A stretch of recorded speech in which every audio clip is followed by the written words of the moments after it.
Movie की starting में हमें एक केव दिखाई जाती है जहां एक लड़की को कैद किया होता है। वो अपना मोबाइल फ़ोन चेक करती है जिसमें कोई नेटवर्क नहीं होता। ये देखते ही वो लड़की ज़ोर ज़ोर से चिल्लाती है और तभी अचानक अंधेरे से कोई उस लड़की को घसीटकर अंधेरे की तरफ ले जाता है। नेक्स्ट सीन में हमें दो कपल दिखाई देते हैं, एक जेफ और एमी और दूसरा एरिक और स्टेसी। वो मेक्सिको में अपने वेकेशंस के लिए आए होते हैं, जहां उनकी मुलाकात मैथियस नाम के एक जर्मन लड़के से होती है। और मैथियस यहाँ अपने भाई हेनरा को ढूंढने आया होता है, क्योंकि लास्ट डेज में हेनरा पास के एक माइन टेम्पल में अपनी एक फ्रेंड के साथ गया था जो कि एक आर्कियोलॉजिस्ट है। वो दोनों उस माइन टेम्पल के एक रूम में एक आर्कियोलॉजिकल डिग के लिए गए थे, लेकिन हेनरा का कुछ दिनों से कोई पता नहीं था। मैथियस यहाँ दोनों कपल्स को अपने एक दोस्त डिमिट्री के साथ उस माइन टेम्पल को विज़िट करने के लिए इनवाइट करता है और जेफ और उसके फ्रेंड्स इस इनविटेशन को एक्सेप्ट कर लेते हैं। नेक्स्ट मॉर्निंग जब वो उस माइन टेम्पल के पास पहुँचते हैं तो उन्हें वहाँ कुछ विलेजर्स गन के साथ रोक लेते हैं।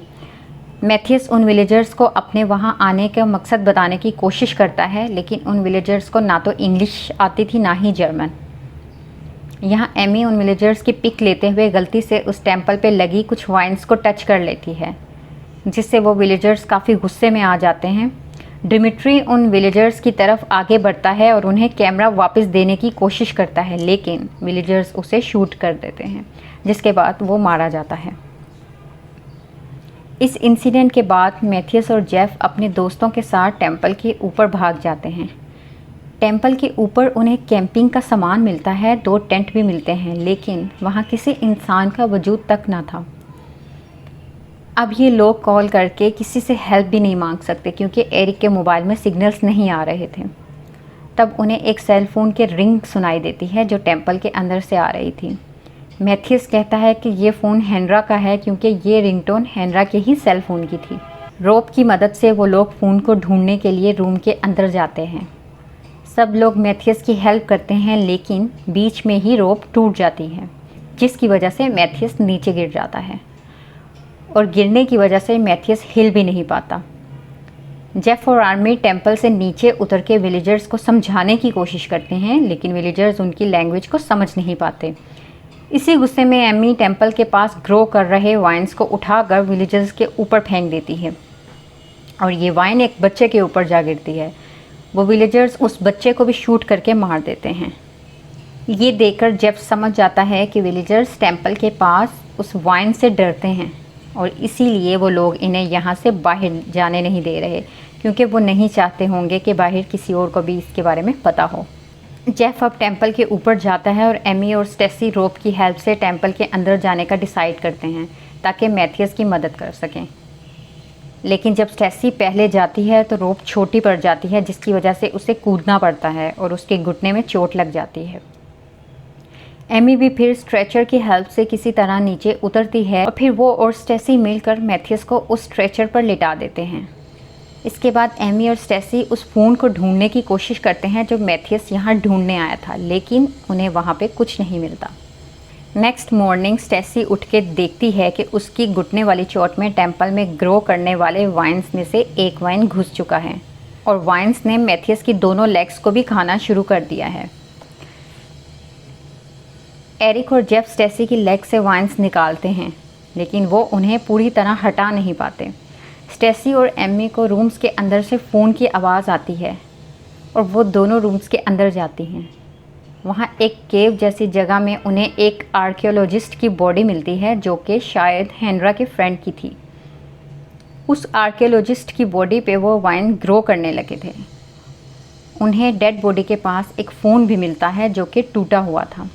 तभी एमी और स्टेसी नोटिस करते हैं कि फ़ोन की आवाज़ वाइन्स में से ग्रो कर रहे रेड फ्लावर से आ रही है। ये फ्लावर्स खुद से फ़ोन वगैरह का साउंड निकाल रहे थे, जिसके फ़ौरन बाद ये वाइन्स एमी और स्टेसी पे अटैक कर देते हैं। वो दोनों जैसे तैसे करके उससे अटैक से बचते हैं और रोप के ज़रिए रूम से बाहर आ जाते हैं। अब इनके ग्रुप को पता चलता है कि ये वाइन्स प्रेडेटरी हैं, इसी की वजह से विलेजर्स उन्हें टेम्पल से बाहर नहीं आने देते। जब मैथियस की हालत इन्फेक्शन की वजह से बिगड़ जाती है तो जेफ जो एक मेडिकल स्टूडेंट है वो एरिक की हेल्प से मैथियस की लेग्स को काट देता है। नेक्स्ट मॉर्निंग एरिक जेफ और एमी को अपने टेंट के अंदर ला के दिखाता है कि स्टेसी की बैग में वो वाइन्स ग्रो कर रहे हैं। एरिक स्टेसी के घुटने के ज़ख्म पर अल्कोहल डालकर जम्स क्लीन करता है, जिसके बाद जेफ स्टेसी के ज़ख्म को काट कर वाइन्स को स्टेसी की स्किन के अंदर से बाहर निकालते हैं। इस सब के बाद स्टेसी उन्हें कहती है कि उसे ऐसा महसूस हो रहा है कि जैसे वो वाइन्स उसके सर में ग्रो कर रहे हैं। सब लोग इस बात को इग्नोर करते हैं। इसके बाद जब स्टेसी अपने आप को काम करने के लिए अल्कोहल पीती है तो बाकी सब भी स्टेसी की फेस की स्किन के अंदर उन वाइन्स को मूव करते हुए देखते हैं। नेक्स्ट मॉर्निंग स्टेसी सबके उठने से पहले उठ जाती है और एक नाइफ से अपनी स्किन को काटने लगती है ताकि वो उस वाइन्स को निकाल सके। जेफ स्टेसी को रोकने की कोशिश करता है, लेकिन स्टेसी जेफ के हाथ को भी कट लगा देती है, जिसके बाद वो खुद भी इमोशनल होकर रोने लग जाती है। जब जेफ और एमी स्टेसी को काम करने की कोशिश कर रहे होते हैं तो वो वाइन्स एरिक की बॉडी को खींचकर साइड पर ले जाते हैं। ये सब देख के स्टेसी एमी को कहती है कि वो उसे मार दे और जेफ स्टेसी को दर्द से बचाने के लिए मार देता है। अब जेफ एमी को वहाँ से निकालने के लिए एक प्लान बनाता है। वो स्टेसी का ब्लड एमी के ऊपर लगा देता है और एमी को मरने की एक्टिंग करने का कहता है। जेफ एमी की डेड बॉडी को नीचे विलेजर्स के सामने लेके जाता है। जेफ एमी की डेड बॉडी को नीचे विलेजर्स के सामने लेके जाता है ताकि विलेजर्स का ध्यान उस पर रहे। इसी बीच एमी मौका पाके वहाँ से भाग जाती है क्योंकि विलेजर्स का सारा ध्यान जेफ की तरफ होता है। बाद में विलेजर्स जेफ को भी शूट करके मार देते हैं और जेफ की बॉडी भी वाइन्स खींच कर ले जाती हैं। इसी सब के दौरान एमी वहाँ से निकलने में कामयाब हो जाती है और आगे जाने पे उसे आर्कियोलॉजिस्ट की गाड़ी मिलती है। उसकी हेल्प से फाइनली एमी उस जंगल से बाहर निकल आती है। नेक्स्ट सीन में 2 और लड़कों को दिखाया जाता है जो कि डिमिट्री के फ्रेंड्स थे और वो लोग उसे ही ढूंढने उस टेंपल के पास आए थे। तो मूवी यहीं पे ख़त्म होती है। तो दोस्तों, कैसी लगी आपको आज की मूवी एक्सप्लेनेशन? प्लीज़ मुझे कमेंट में ज़रूर बताइएगा।